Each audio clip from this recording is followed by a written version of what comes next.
अब तक हमने सुभाष चंद्र बोस के भारत में राष्ट्रीय आंदोलन के योगदान का अध्ययन किया था। अब उससे आगे अब यहाँ पर दिसंबर में इन्हें नजरबंद कब किया जाता है? दिसंबर 1940 में। फिर यहां से एक पठान का वेश धारण करते हैं। नाम था उसका जियाउद्दीन। जियाउद्दीन का वेश धारण करते हैं और तारीख है ये 16 जनवरी 1941। देखो दिसंबर जनवरी 16 जनवरी 1941 को यहां से निकलते हैं कलकत्ता से और गोमोहो रेलवे स्टेशन जाते हैं। ठीक है, और यहां से फ्रंटियर मेल में ट्रेन में है ना, फ्रंटियर मेल में कहां चले जाते हैं? पेशावर। किसकी मदद से? अपने भतीजे कौन? शिशिर कुमार बोस की मदद से ये इनकी सहायता करते हैं। और कहां पहुंच गए हैं? पेशावर पहुंच गए हैं। पेशावर से ये जाते हैं काबुल और यहां पर इसकी सहायता करता है भरत राम तलवार। ये व्यक्ति देखो क्या सहायता करता है कि उस समय भी देखो विदेशों के दूतावास हुआ करते थे। अब ये 3-4 दूतावासों में जाते हैं, जर्मनी के दूतावास में जाते हैं, रूस के दूतावास में जाते हैं, लेकिन इन्हें पासपोर्ट नहीं मिलता। इसे विदेश जाना है, विदेश जाने के लिए पासपोर्ट चाहिए, तो इन्हें पासपोर्ट नहीं मिलता। अंत में इटली दूतावास में ये सफल हो जाते हैं। और ये किसके कारण संभव हुआ? भरत राम तलवार के कारण। अब यहां पर ये नाम भी अपना इटालियन रखते हैं। क्या नाम रखते हैं? आर्लिंडो मजोंटा। इस नाम का फर्जी नाम है ये आर्लिंडो मजंटा। किसका? सुभाष चंद्र बोस का। ये नाम लेकर ये कहां चले जाते हैं? रूस।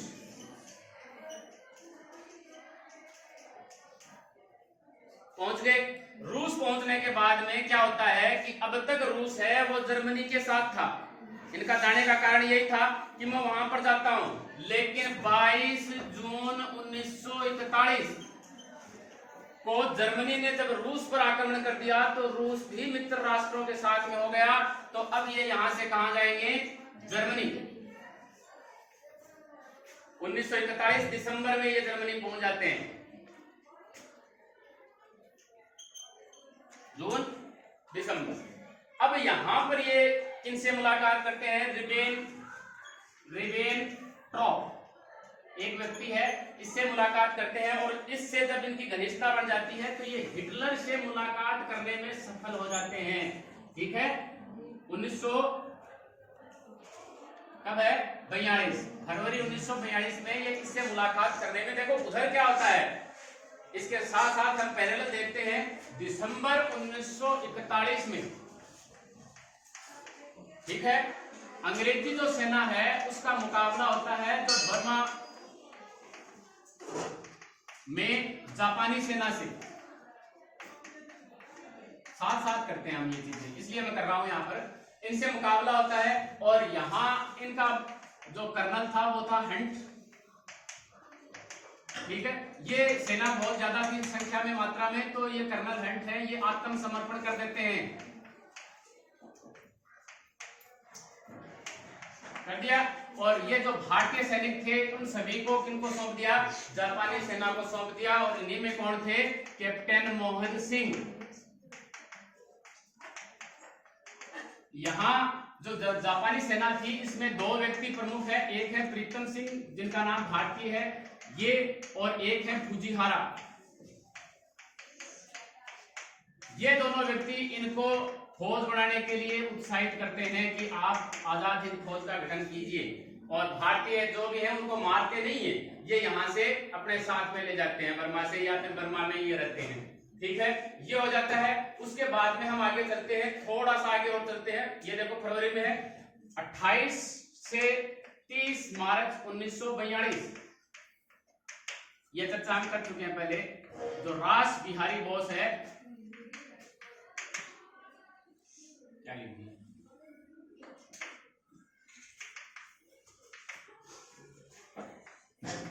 किसकी स्थापना करता है? इंडिया इंडिपेंडेंस लीग की स्थापना करते हैं, ठीक है। और ये इस समय तो इसकी स्थापना करते हैं और जून 1942 में ही ये जो आजाद हिंद फौजवाड़ी है उन दोनों का ये गठन कर लेते हैं, दोनों को मिला लेते हैं, ठीक है, जून 1942 में। अब हम यहाँ चलते हैं, यहाँ ये हिटलर से मुलाकात करते हैं। हिटलर से मुलाकात करने के बाद में इनको पता चलता है कि हिटलर की भारत में कोई ज्यादा रुचि है नहीं, क्योंकि इनकी जो किताब थी माइन कैम्प, हिटलर की जो जीवनी है उसमें भारत और भारतीयों के प्रति बढ़िया तरीके से नहीं कहा है हिटलर ने कोई। तो ये कहता है इससे सुभाष चंद्र बोस कि देखो ये ठीक नहीं है, तो ये कहता है कि अगला जब संस्करण होगा तो मैं इस अनुच्छेद को हटा दूंगा। लेकिन जब देखा कि ज्यादा रुचि नहीं है, लेकिन फिर भी ये कोशिश करता है रिबेनट्रॉप के माध्यम से, और यहाँ पर एक मुक्ति सेना का गठन करता है, यानी भारतीय जो भी वहां पहले से थे उनको मिलाकर मुक्ति सेना की स्थापना करता है, फ्री इंडिया सेंटर।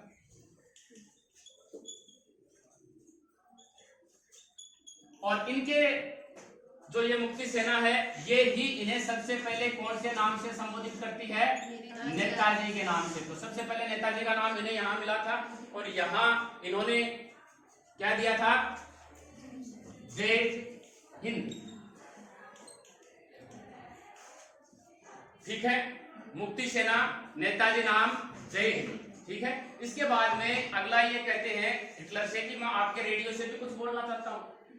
अब रेडियो से हिटलर को भी पता है कि अंग्रेजों के विरुद्ध ही बोलेगा, तो बढ़िया बात है। तो हिटलर इनको उत्साहित करता है और ये रेडियो से बोलता है और प्रत्येक वहां की जो जनता है वो सभी इनको बहुत ध्यान से सुनते हैं। तो और नेताजी की इजाफा हो जाता है, एकदम से ये लोकप्रिय हो जाते हैं। लेकिन जब यहाँ इन्होंने देखा कि जी अब यहाँ अपनी दाल नहीं मिलेगी,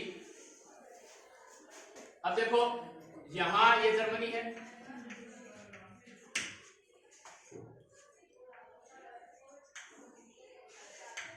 यहाँ ये है उत्तरी सागर, ठीक है, और इधर है, देखो मैंने इस प्रकार से किया, आप नक्शे में देखना, इस प्रकार से आपको नक्शे में इस प्रकार से ऐसे मिलेगा। इधर है ये बाल्टिक सागर, ठीक है। इन दोनों को जोड़ने वाली जो नहर है उसका नाम है कील नहर।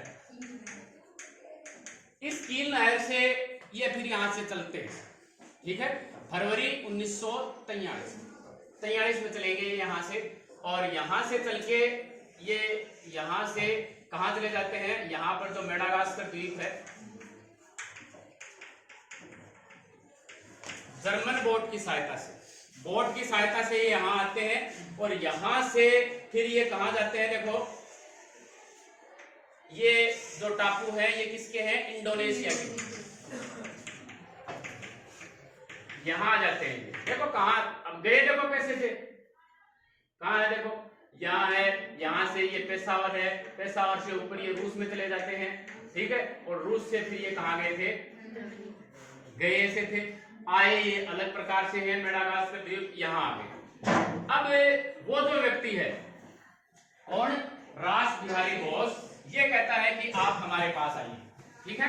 रास बिहारी बोस इन्हें कहां बुलाता है? सिंगापुर, ठीक है। अब ये देखो पहले कहां जाते हैं, आपको मानचित्र में दिखाता हूं। पहले ये यहां से जाते हैं, यहां पर ये है टोक्यो यानी जापान है, ठीक है, यहां आते हैं और यहां से देखो यहां नीचे की तरफ ये देखो मलेशिया, ऊपर मलेशिया है और नीचे क्या है? सिंगापुर, यानी सिंगापुर में बैंकॉक में इस समय इन्होंने ये गठन किया था, आपने पहले ही चर्चा की है। तो टोक्यो से फिर ये कहां आते हैं? सिंगापुर आते हैं, ठीक है। ये जून में और फिर ये जुलाई में जाती है, और कितनी जुलाई? 4 जुलाई, कई किताबों में 7 जुलाई भी है, 4 जुलाई 1943 आ गई है, ठीक है। 1943 को इन्हें आजाद हिंद फौज जो है उसका सर्वोच्च कमांडर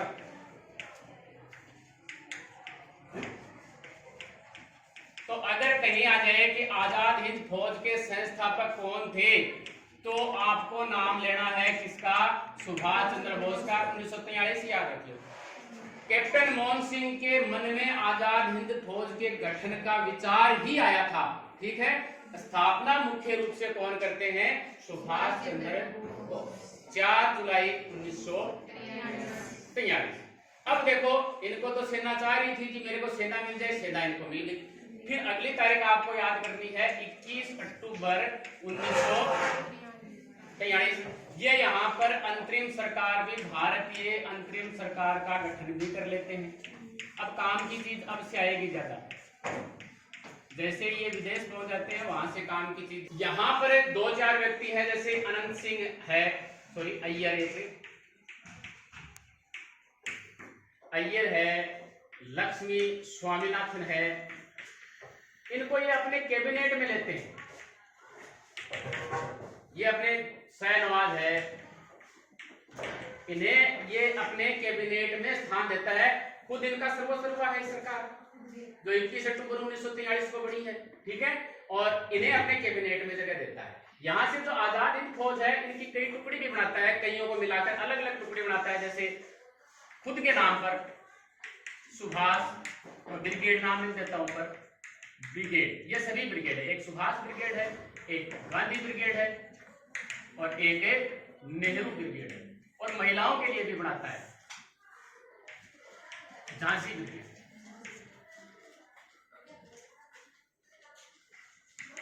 या रानी ब्रिगेड जो भी है, ठीक है, ये ब्रिगेड बनाता है ये। और इसमें से जो ये सुभाष ब्रिगेड है, इसका ये सर्वोच्च कमांडर भी था शाहनवाज खान। इसके बारे में हम विस्तार से चर्चा भी करेंगे आगे चलकर। तो अब देखो, इसमें इसने इस प्रकार से बना दिया, ये ऐसे है। फिर आगे चलकर जापान से ये कहता है सुभाष चंद्र बोस कि हम भी, जहां आप ये बर्मा में यहां जा रहे हो, जो ये बर्मा वगैरह एरिया है, म्यांमार आज कहते हैं इसको, हम भी आपके साथ यहां लड़ने के लिए जाएंगे, ठीक है। तो ये इनको आप, ठीक है, बोले कोई बात नहीं। 6 नवंबर 1943, यहां पर देखो क्या है भारत में, अंडमान निकोबार, ठीक है, जो जापान के अधिकार में थे, ये जापानी सेना ने किसे सौंप दिए? अंडमान और निकोबार, ठीक है, सौंप दिए, इतना लिख दो। अब इसने इनके नाम बदल दिए, इसका कर दिया शहीद, इसका कर दिया स्वराज, नाम बदल दिए। ये स्वराज द्वीप है और ये क्या है द्वीप? शहीद द्वीप। अब इसके बाद में इन्होंने कहा कि जी हम आगे चलते हैं। यहाँ जो भारत है, देखो थोड़ा सा हम इस बर्मा को थोड़ा आगे ले जाते हैं, और ये जो 7 महीने हैं, ये यहाँ पर अरुणाचल है, ठीक है, यहाँ फिर क्या है? नागालैंड, यहाँ क्या है? मणिपुर, और नीचे की तरफ क्या है? मिजोरम है ना ये। यानी यहां से ये नागालैंड को जीतता है ये कोहिमा, अधिकार कर लेते हैं जापानी सेना, और आजाद हिंद फौज की सेना कर लेती है। आगे ये इम्फाल, यानी नागालैंड की राजधानी, फिर मणिपुर की राजधानी इम्फाल में आ जाते हैं। लेकिन यहाँ आने के बाद में जापानी सेना हारना शुरू हो जाती है। एक तरफ हम उधर भी देखेंगे, इधर भी। और जो भारतीय आजाद हिंद फौज सेना है, इनके पास में रसद, दवाई, है ना, जो भी सामग्री और चाहिए, शस्त्र, ये सभी इनके कमी पड़ने लग जाती है। अब ये भी क्या करेगा, है ना, तो ये भी फिर वापस आने की शुरुआत हो जाती है यहाँ से। और दूसरी बात ये थी कि 6 अगस्त और 9 अगस्त 1945, इससे पहले की देखो एक बात की और चर्चा करते हैं हम यहाँ पर। जुलाई 1944, इस तारीख को ये है आजाद हिंद जापान में, जो सिंगापुर रेडियो से, देखो यहाँ पर ये सरकार बनाई है ना, इसके मुख्यालय ये सिंगापुर में भी करता है। जो सरकार के जो मुख्यालय, अगर हम मुख्यालय का नाम लेता हूँ, यहाँ पर आते हैं, तो एक तो सिंगापुर में और दूसरा रंगून में भी करता है। रंगून में भी आजाद हिंद फौज के मुख्यालय की स्थापना करता है, ठीक है। अब ये इस रेडियो से संबोधित करता है, ठीक है। क्या करेगा? अब यहाँ जो इन्हें सरकार बनाई, इसमें इसने नाम दिया अपने सैनिकों से कि क्या करो, दिल्ली चलो। दिल्ली चल के क्या करना है वो आपको बताइए।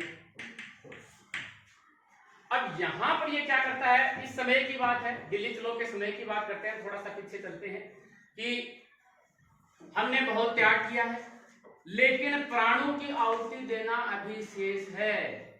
त्याग हमने बहुत किया है लेकिन प्राणों की आहुति देना अभी शेष है और आजादी के इस संघर्ष में हमें अपने शीश फल अर्पित करने की आवश्यकता है। तो जो कोई भी है वो संविधान जो स्वाधीनता की देवी है इसे अपने शीश फल अर्पित करे। और इनका मतलब क्या था, तुम मुझे खून दो मैं तुम्हें आजादी दूंगा, इसका मतलब ये था।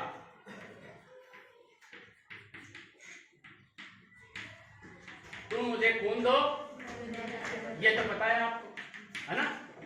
यानी इस प्रकार से ये सैनिकों को उत्साहित करते हैं कि हमने बहुत त्याग किया है लेकिन प्राणों की आहुति देना विशेष है। तो आजादी के जो भी हैं अपने हम पागल पुजारी आजादी की देवी को अपने शीश फल अब चढ़ा देंगे। ठीक है, तुम मुझे खून दो मैं तुम्हें आजादी दूंगा। इसके बाद में 6 जुलाई 1944 को ये रेडियो से संबोधित करते हैं महात्मा गांधी। राष्ट्रपिता स्वाधीनता के लिए अंतिम संघर्ष शुरू हो गया है। क्या कहते हैं, स्वाधीनता के लिए अंतिम युद्ध शुरू हो गया है और इस पवित्र युद्ध में हम आपका आशीर्वाद और शुभकामनाएं चाहते हैं। ठीक है, अंतिम युद्ध शुरू है और इस युद्ध में पवित्र युद्ध में हम आपका आशीर्वाद और शुभकामनाएं चाहते हैं। यह राष्ट्रपिता संबोधित करते हैं यहाँ पर सबसे पहले महात्मा गांधी को। कौन? सुभाष। इसके बाद में देखो यहाँ पर हिरोशिमा और नागासाकी पर बम टिका दिए जाते हैं। इस बम का नाम था कौन सा? फेट बॉय, सही है, और ये लिटिल मैन। ये बम टिका दिए जाते हैं। पहले में तो ये नहीं मानता लेकिन एक और टिकाने से जापान धराशायी हो जाता है और फिर ये पीछे सरकना शुरू हो जाते हैं। पीछे सरकते हैं तो ये यहाँ से भारतीय जो सेना है जो कहाँ थी, बर्मा में थी, ये भी पीछे सरकना शुरू हो जाती है। यानी बर्मा पर वापस किसका अधिकार हो जाता है? अंग्रेजों का अधिकार हो जाता है। और ये एक फार्मोसा द्वीप है, फार्मोसा। यहां से सुभाष चंद्र बोस उड़ान भरते हैं रूस के लिए। कहते हैं कि ये फिर रुके नहीं कि भाई कोई बात नहीं, जापान ही तो हारा है, जापान आ गया, हम रूस से समर्थन प्राप्त करने के लिए निकलते हैं। तो यहाँ से जैसे ही ये निकलते हैं तो इनका जो एयर जेट जो भी था उसमें आग लग जाती है और 18 अगस्त 1945 को कहते हैं इनकी मौत हो गई। हुई नहीं हुई वो एक अलग चीज है। देखो यहाँ एक चीज और रह गई, जो इनके अंतरिम सरकार बनी थी उसको 9 देशों ने समर्थन दिया था। 9 देशों ने समर्थन दिया था। 3 तो मुख्य देश है, जर्मनी, जापान, इटली, चीन, ठीक है, फिलीपींस। बर्मा देखो 35 में एक अलग देश बन गया था, बर्मा। इसके बाद में थाईलैंड, मंचूरिया या मांचो, कितने हो गए? इस प्रकार से 9 देश इसे समर्थन भी दिए होते हैं। तो ये इस प्रकार से ये हैं सुभाष चंद्र बोस की कहानी। इसके बाद में देखो आगे क्या होता है। यहां ये 2-3 व्यक्तियों को हम आगे चलेंगे। अगला है लाल किला मुकदमा। ये आजाद हिंद फौज थी, अब भी आजाद हिंद फौज ही है। नवंबर 1945। मुख्य नाम, सबसे पहले अपन नाम लिखते हैं। एक व्यक्ति है यहां पर प्रेम सहगल, शहनवाज खां,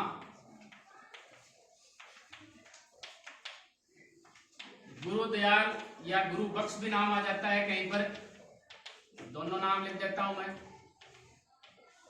ढिल्लो। अब देखो तीनों 3 जातियों के थे। ये हिंदू था, ये मुस्लिम था और ये क्या था? सिख था। कहते हैं पहली बार भारत की जनता ने इतनी इनके प्रति सहानुभूति दिखाई जितनी कि आज तक नहीं दिखाई। अगर पहले दिखाते इसी प्रकार के, तो क्या होता है, इन तीनों को पकड़ा जाता है अंग्रेजी सरकार द्वारा और इन्हें फांसी की सजा दे दी जाती है। 3 ही अब थे, 3 ही पहले चले गए थे। ठीक है, अगर वैसा भगत सिंह, राजगुरु, सुखदेव के साथ भी किया होता तो उनको भी फांसी नहीं लगती। लेकिन कहते हैं चाहे भारत का छात्र हो, चाहे सैनिक हो, चाहे व्यवसायी हो, चाहे किसान हो, सभी सड़कों पर आ गए। इसलिए अब देखो क्या होता था उस समय 1942 में भारत छोड़ो आंदोलन चल रहा था। भारत छोड़ो आंदोलन के बाद में 1945 में चोटी के नेताओं को गिरफ्तार कर लिया था। उसमें कोई भी नेता बाहर नहीं था, ठीक है। तो सुभाष चंद्र बोस के बारे में उनको पता नहीं था कि किस प्रकार से सुभाष चंद्र बोस यहाँ से चले गए, नजरबंद है, कहाँ है, क्या, कोई पता नहीं है कांग्रेस वालों को, क्योंकि इतना इस प्रकार से तो समन्वय का साधन कोई था नहीं, है ना। तो इनको पता नहीं है। अब जैसे ही ये जेल से बाहर आएंगे कांग्रेस के नेता, अब इनके पास कोई काम नहीं है, काम नहीं है तो ये काम मिल गया। काम चाहिए ना हर कोई को, है ना, प्रसिद्ध होने के लिए कुछ ना कुछ काम चाहिए। तो यहां से देखो एक व्यक्ति है भोला भाई देसाई, वकील है, ये सभी इनको छुटाने के लिए सब कुछ, जब भारत की पूरी जनता सड़कों पर आ गई तो ये भी मौके का फायदा उठाते हैं। भोला भाई देसाई है, तेज बहादुर सप्रू,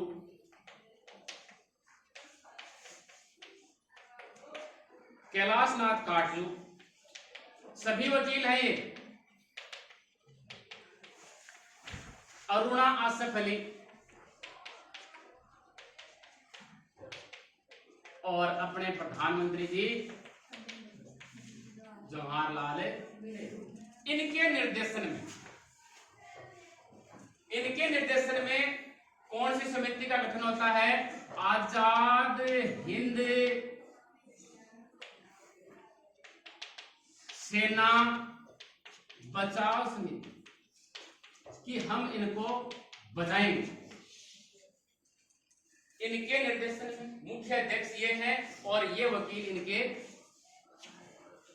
साथ। इस प्रकार की कमेटी पहले भी बड़ी थी ना, कब? कामागाटा मालूम प्रकरण में शोर कमेटी बड़ी थी। कौन कौन थे उसमें?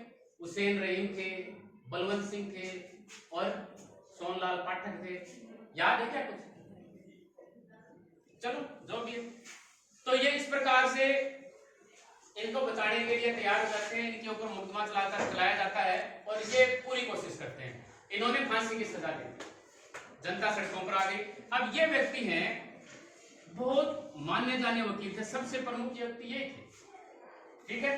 अब ये क्या करते हैं, तर्क देते हैं कि इनके ऊपर केस क्या था? देशद्रोह का केस। ये याद रखें, ये नाम आपको याद रखना यहाँ पर जरूरी है। देशद्रोह का केस था इनके ऊपर, ये देशद्रोही है। तो इन्होंने तर्क दिया कि देशद्रोही कैसे नहीं है, कि भाई पहली बात दो तर्क देंगे। ये देखिए आप यहाँ पर, कर्नल हंट ने कर दिया आत्मसमर्पण। कर्नल हंट ने कहा कि अब से जो भारतीय सैनिक हैं वो आपके हैं। तो मतलब ये कहना कि इनके मानेंगे, जापानी सेना का मानेंगे। तो विद्रोह कहां किया? आपने जैसा किया वैसा किया, विद्रोह नहीं किया, जापानियों का साथ दे रहे हैं, तो मतलब विद्रोह नहीं किया।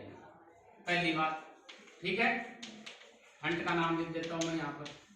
दूसरी बात कि यहां इन्होंने देखो अंतरिम सरकार बना ली थी अपनी।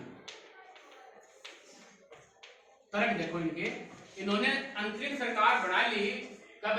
21 अक्टूबर 1943 को। और हर किसी को अपनी स्वतंत्रता के लिए लड़ने का अधिकार है, तो इन्होंने कौन सा गुनाह किया है? ये भी अपनी स्वतंत्रता के लिए लड़ रहे हैं।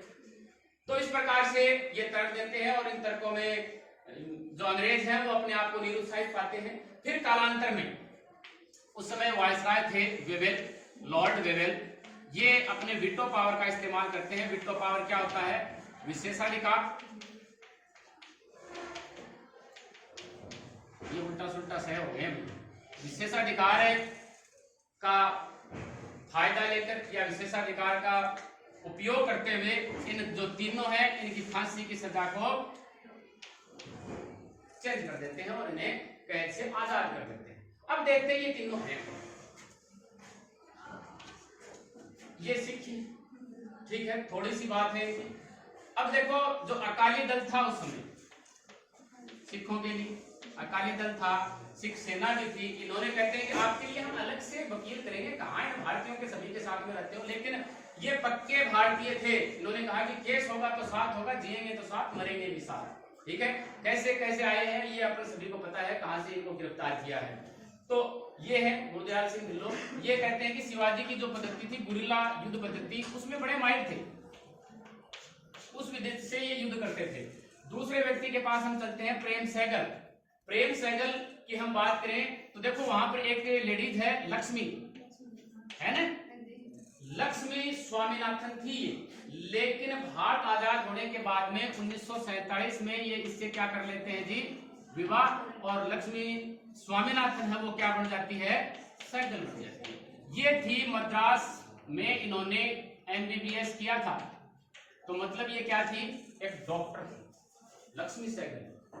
प्रेम सहगल की पत्नी कौन है, उस समय तो पत्नी नहीं थी, इसने यहाँ से डॉक्टरी किया और फिर आजाद हिंद फौज की सेवा करने के लिए ये कहाँ चली गई, सिंगापुर चली गई, और डॉक्टर होते हुए भी वहां पर इसे कैप्टन की उपाधि दी गई।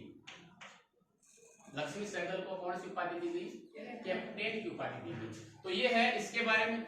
और ये व्यक्ति है जी, आप जानते हैं इनको, शाहरुख खान को तो जानते हो, नाम सुना है क्या, नहीं सुना, शाहरुख खान के नाना है इनकी।